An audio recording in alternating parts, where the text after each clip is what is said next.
ಸಿಂಹರಾಶಿ ಬಹಳ ಕಡಿಮೆ ಕೆಲಸದಲ್ಲಿ ನೀವು ನಿಮ್ಮನ್ನು ತೊಡಗಿಸ್ಕೊಂಡಿದ್ರೂ ಕೂಡ ತುಂಬ ಕಡಿಮೆ ಸಮಯದಲ್ಲಿ ದೊಡ್ಡ ದೊಡ್ಡ ಕೆಲಸಗಳಾಗ್ತಕ್ಕಂಥದ್ದು ನಿಮ್ಮ ಅನುಭವಕ್ಕೆ ಬರುತ್ತೆ. ಆದಾಯವೂ ಕೂಡ ಹೆಚ್ಚಾಗುವಂತಹ ಸಾಧ್ಯತೆ ಸೂಚ್ಯವಾಗಿ ಕಾಣ್ತಾ ಇದೆ. ರಿಯಲ್ ಎಸ್ಟೇಟ್ ಉದ್ಯಮಿಗಳಿಗೆ ಆ ಕೆಲಸ ಕೈ ಹಿಡಿತಕ್ಕಂತಹ ಸೂಚನೆ ಇದೆ. ಅದರಿಂದ ಲಾಭ ಅಥವಾ ಅದರಿಂದ ಗಳಿಕೆ ನಿಮ್ಮ ಪರವಾಗಿ ಇರುತ್ತೆ ಅಂತ ಹೇಳಿ ಅರ್ಥ. ಧಾರ್ಮಿಕ ವಿಚಾರಕ್ಕೆ ಸ್ವಲ್ಪ ಹಣವನ್ನು ಖರ್ಚು ಮಾಡ್ತಕ್ಕಂಥದ್ದು, ಆದರೆ ಸ್ವಲ್ಪ ಭಯವೂ ಕೂಡ ಇರುತ್ತೆ. ಹಣವನ್ನು ಕೊಟ್ಟರೆ ಈ ಕೆಲಸ ಆಗುತ್ತೋ ಇಲ್ವೋ ಅನ್ನುವಂತಹ ಭಯ ಮನಸ್ಸಿನಲ್ಲಿ ಹೆಚ್ಚು ಕಾಡ್ತಕ್ಕಂಥದ್ದು. ಹಳೆಯ ಹರಕೆಗಳೇನಾರು ಇದ್ದರೆ ಅದನ್ನು ತೀರಿಸಿಬಿಡಿ. ಅಂದರೆ ಹರಕೆ ಅಂತಂದರೆ ಇದು ಮೂಢನಂಬಿಕೆ ಅಂತ ಅರ್ಥ ಅಲ್ಲ. ಭಗವಂತನಲ್ಲಿ ಶರಣು ಹೋಗಿ ನಾವು ಭಗವಂತನಲ್ಲಿ ನಮ್ಮ ಅಂತಃಕರಣದಿಂದ ಪ್ರಾರ್ಥನೆ ಮಾಡ್ತಕ್ಕಂತಹ ಒಂದು ಕ್ರಮ. ನಾನು ಯಾವುದೋ ಸಮಸ್ಯೆಯಲ್ಲಿದ್ದೀನಿ, ಭಗವಂತ ಅದನ್ನು ಪರಿಹಾರ ಮಾಡು, ನನ್ನ ಕೈಲಾದಂತಹ ಸೇವೆಯನ್ನು ನಿನಗೆ ಮಾಡ್ತೀನಿ ಅಂತ ಹೇಳಿ ಅಂದುಕೊಳ್ತಕ್ಕಂತಹದ್ದಿದೆಯಲ್ಲ, ಅದು ಹರಕೆ. ಮೂಢರು ಅದಕ್ಕೆ ಯಾವುದ್ಯಾವುದೋ ರೀತಿಯಲ್ಲಿ ಅರ್ಥವನ್ನು ಮಾಡಬಹುದು, ಆದರೆ ಆ ರೀತಿಯ ಮನೋಭಾವವನ್ನು ಇಟ್ಟುಕೊಳ್ಬೇಡಿ. ಭಗವಚ್ಛಕ್ತಿಗೆ ನಮ್ಮ ಕೈಲಾದಂತಹ ಸೇವೆಯನ್ನು ಮಾಡ್ತಕ್ಕಂತಹದ್ದು ಕೆಲಸ ಏನಿದೆ ಅದು ನಿಜವಾದಂತಹ ಹರಕೆಯಾಗುತ್ತೆ. ಶರಭೇಶ್ವರನನ್ನು ಪ್ರಾರ್ಥನೆ ಮಾಡಿ. ಶುಭವಾಗಿ.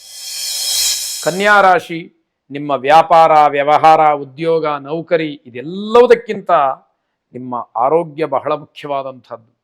ಆರೋಗ್ಯದ ಬಗ್ಗೆ ತಾತ್ಸಾರವನ್ನು ಮಾಡದಲೇ ಆರೋಗ್ಯದ ಬಗ್ಗೆ ಗಮನವನ್ನು ಕೊಡಬೇಕಾಗತ್ತೆ. ಇಲ್ಲದೇ ಇದ್ದರೆ ತೊಂದರೆಯನ್ನು ಮಾಡಿಕೊಳ್ತೀರಿ. ಆರ್ಥಿಕವಾಗಿ ಸಬಲರಾಗ್ತೀರಿ. ಹಣಕಾಸು ನಿಮ್ಮಲ್ಲಿ ಹೆಚ್ಚು ಹರಿದಾಡ್ತಕ್ಕಂತಹದ್ದು ನಿಮ್ಮ ಯೋಗ್ಯತಾನುಸಾರವಾಗಿ ಕಾಣುವಂತಹ ದಿವಸ. ವ್ಯಾಪಾರಿಗಳಿಗೆ ಸಣ್ಣ ಪ್ರಮಾಣದಲ್ಲಿ ಲಾಭ, ನಿಮ್ಮ ನಿರೀಕ್ಷೆಯಷ್ಟು ಲಾಭ ಈ ದಿವಸ ಸಿಕ್ಕದೇ ಇರಬಹುದು, ಆದರೆ ಲಾಭಕ್ಕಂತೂ ಯಾವುದೇ ರೀತಿ ನಷ್ಟ ಇಲ್ಲ ಅಂತ ಹೇಳಬೇಕು. ಸಮಯವಿದ್ದಷ್ಟು ಕೆಲಸ ಮಾಡಿ, ಸಂಪಾದನೆಯನ್ನು ಮಾಡಿ, ಆಲಸ್ಯ ಬೇಡ. ಎಷ್ಟು ಸಮಯ ನೀವು ಕೆಲಸದಲ್ಲಿ ತೊಡಗಿಸ್ಕೊಳ್ಳಿಕ್ಕೆ ಸಾಧ್ಯ ಆಗುತ್ತೋ ಅಷ್ಟು ಚಟುವಟಿಕೆಯಿಂದ ನೀವು ತತ್ಪರರಾಗಿ ಹಣವನ್ನು ಸಂಪಾದನೆ ಮಾಡಿ, ಗಳಿಕೆ ಉಳಿಕೆ ಎಲ್ಲವೂ ಕೂಡ ನಿಮ್ಮ ಪರವಾಗಿ ಇರಲಿ. ವೈವಾಹಿಕ ಜೀವನದಲ್ಲಿ ಏನೋ ಒಂದು ರೀತಿಯ ಕಹಿಯ ಅನುಭವ, ಮನೆಯಲ್ಲಿ ಸಾಂಸಾರಿಕವಾಗಿ ಹೊಂದಾಣಿಕೆ ಅಂತಕ್ಕಂಥದ್ದು ಇರುವುದಿಲ್ಲ. ದಾಂಪತ್ಯದಲ್ಲಿ ಏನೋ ಒಂದು ರೀತಿಯ ವಿರಸ, ಇದು ಮನಸ್ಸಿನ ಮೇಲೆ ತುಂಬ ದುಷ್ಪರಿಣಾಮವನ್ನು ಬೀರ್ತಕ್ಕಂಥದ್ದಾಗುತ್ತೆ.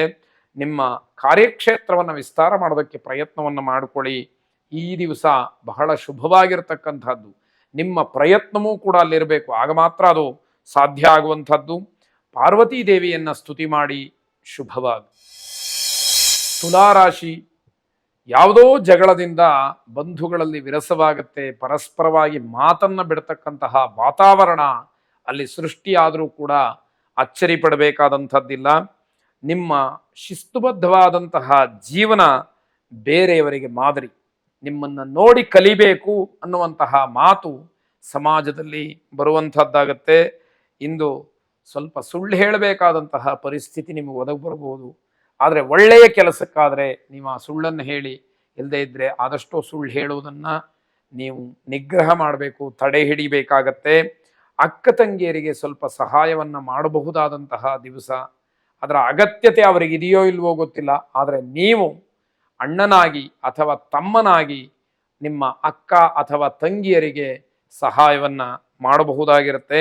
ಸಮಯಕ್ಕೆ ಸರಿಯಾಗಿ ಯಾರ ಆಗೋದಿಲ್ವೋ ಅವರ ಬಗ್ಗೆ ಬೇಸರವಾಗುತ್ತೆ. ಸರಿಯಾದ ಸಮಯಕ್ಕೆ ಕೈ ಕೊಟ್ಟರು ಅಂತ ಹೇಳಿ ಮನಸ್ಸಿನಲ್ಲಿ ನೋವಾಗ್ತಕ್ಕಂತಹ ದಿವಸ. ಮಕ್ಕಳ ಯಶಸ್ಸು ನಿಮಗೆ ತೃಪ್ತಿಯನ್ನು ಕೊಡುತ್ತೆ. ಮಕ್ಕಳ ಸಾಧನೆ, ಅವರಲ್ಲಿ ಇರತಕ್ಕಂತಹ ಒಂದು ಸ್ಥಿರವಾದಂತಹ ಮನಸ್ಸು, ಇವೆಲ್ಲ ನಿಮಗೆ ಸಂತೋಷವನ್ನು ಉಂಟು ಮಾಡ್ತಕ್ಕಂತಹದ್ದು. ಸುಬ್ರಹ್ಮಣ್ಯ ಸ್ವಾಮಿಯನ್ನು ಪೂಜಿಸಿ. ಶುಭವಾಗಿ. ವೃಶ್ಚಿಕ ರಾಶಿ, ಇಂದು ಬಹಳ ಆರಾಮವಾಗಿ ಕಾಲವನ್ನು ಕಳಿತೀರಿ. ಯಾವ ಒತ್ತಡಗಳೂ ಇರುವುದಿಲ್ಲ, ಯಾವ ಜವಾಬ್ದಾರಿಯೂ ಇರುವುದಿಲ್ಲ. ನಿಮಗೆ ಯಾವ ಕೆಲಸವನ್ನು ಮಾಡಬೇಕು ಅಂತ ಹೇಳಿ ಆಸಕ್ತಿಯೂ ಕೂಡ ಇಲ್ಲದೆ ಇರತಕ್ಕಂಥದ್ದು. ಮನೆಯಿಂದ ಹೊರಗಡೆ ಹೋಗಬೇಕಾದ್ರೆ ಸ್ವಲ್ಪ ಎಚ್ಚರಿಕೆಯನ್ನು ವಹಿಸಿ, ಅಪಾಯ ಇದೆ. ಆದ್ದರಿಂದ ಅನಿವಾರ್ಯ ಇದ್ದರೆ ಮಾತ್ರ ಮನೆಯಿಂದ ಹೊರ ಹೋಗಿ, ಇಲ್ಲ ಅಂತಂದರೆ ಬೇಡವೇ ಬೇಡ. ಇದು ಭಯ ಅಲ್ಲ, ಇರತಕ್ಕಂತಹ ತೊಂದರೆಗಳು, ಗ್ರಹಗತಿಯ ಫಲವನ್ನು ಮುನ್ಸೂಚನೆಯಾಗಿ ಹೇಳ್ತಾ ಇರತಕ್ಕಂತಹ ವಿಷಯ. ಅನುಚಿತವಾಗಿ ಯಾರು ವರ್ತಿಸ್ತಕ್ಕಂಥವ್ರನ್ನ ನೀವೇನು ಅನ್ನೋದಕ್ಕೆ ಹೋಗ್ಬೇಡಿ. ಯಾಕೆ ಅಂತಂದರೆ ಅವರನ್ನು ತಿದ್ದಲಿಕ್ಕೆ ಸಾಧ್ಯ ಆಗೋದಿಲ್ಲ. ಅವರನ್ನು ಏನೋ ತಿದ್ದಲಿಕ್ಕೆ ಹೋಗಿ ಅವರಿಗೇನೋ ಒಳ್ಳೆಯ ಮಾತನ್ನು ಹೇಳಲಿಕ್ಕೆ ಹೋಗಿ ನೀವು ನಿಷ್ಠುರವಾಗ್ತಕ್ಕಂಥದ್ದು, ನೀವು ತೊಂದರೆ ಪಡ್ತಕ್ಕಂಥದ್ದು ಬೇಡ ಅಂತ ಅರ್ಥ. ದುಂದು ವೆಚ್ಚ, ಹಣ ವಿಪರೀತವಾಗಿ ಖರ್ಚಾಗ್ತಾ ಇದೆ, ಗಮನ ಇರುವುದಿಲ್ಲ. ಕೊನೆಗೆ ಅದರ ಅನುಭವ ಆದಾಗಲೇ ಗೊತ್ತು. ನಿಮಗೆ ಆಯ್ಕೆಯ ಕೊರತೆ ಕಾಣುತ್ತೆ. ಹಲವಾರು ವಿಚಾರಗಳಿದೆ, ಯಾವುದನ್ನು ಆಯ್ಕೆ ಮಾಡಿಕೊಳ್ಬೇಕು, ಯಾವ ವಸ್ತುವನ್ನ, ಯಾವ ವಿಷಯವನ್ನ, ಯಾವ ವ್ಯಕ್ತಿಯನ್ನ ಹೇಗೆ ಆಯ್ಕೆ ಮಾಡಬೇಕು ಅಂತಕ್ಕಂತಹ ವಿಚಾರ ಗೊಂದಲವಾಗಿಯೇ ಉಳಿತಕ್ಕಂತಹ ದಿವಸ. ಹಣದ ಬೆಲೆ ಬೇರೆಯವರಿಂದ ತಿಳಿಬೇಕಾದಂತಹ ಸಮಯ ಇದು. ನಿಮಗೆ ಹಣದ ಬೆಲೆ ಗೊತ್ತಾಗೋದಿಲ್ಲ, ಅದನ್ನು ಗಮನಿಸ್ತಿಲ್ಲ ಅಂತಾದರೆ ಮುಂದಿನ ದಿನಮಾನದಲ್ಲಿ ಕಷ್ಟ ಸಾಧ್ಯವಾಗ್ತಕ್ಕಂಥದ್ದು. ಅನ್ನಪೂರ್ಣೇಶ್ವರಿಯನ್ನ ಉಪಾಸನೆ ಮಾಡಿ, ಪ್ರಾರ್ಥನೆ ಮಾಡಿ, ಯಾವುದಾದ್ರೂ ದೇವಸ್ಥಾನಕ್ಕೆ ಅನ್ನದಾನ ಮಾಡ್ತಕ್ಕಂತಹ ದೇವಸ್ಥಾನಕ್ಕೆ ನೀವು ಅಕ್ಕಿಯನ್ನು ದಾನ ಮಾಡಿ, ನಿಮ್ಮ ಹೆಸರಿನಲ್ಲಿ 4-6 ಜನಕ್ಕೆ ಭೋಜನದ ವ್ಯವಸ್ಥೆ ಆಗಲಿ, ನಿಮ್ಮ ಯೋಗ್ಯತೆಗೆ ಅನುಸಾರವಾಗಿ ಆ ದಾನವನ್ನು ಮಾಡಿ. ಶುಭವಾಗಿ.